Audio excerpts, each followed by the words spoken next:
Ijaan hin garre tokkootu foon sadaqaa fuudhee ollaaf kannuuf deemaa beeyta. Hayyee. Foon qabatee mana ollaa hoggaa dhaqu hulaan cufaadha.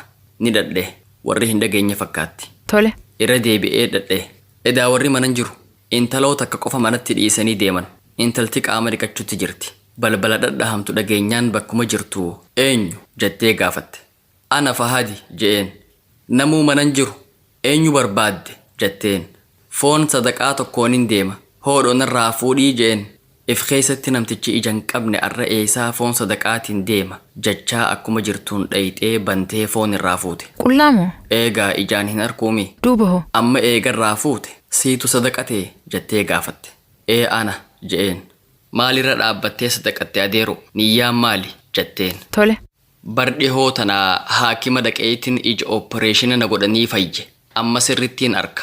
Tanaafin hamdii sadaqadhee je'een. Subhaanallah waaree salphina. Namni isiin hin arku jettee yaaddee ni arka jechuudha.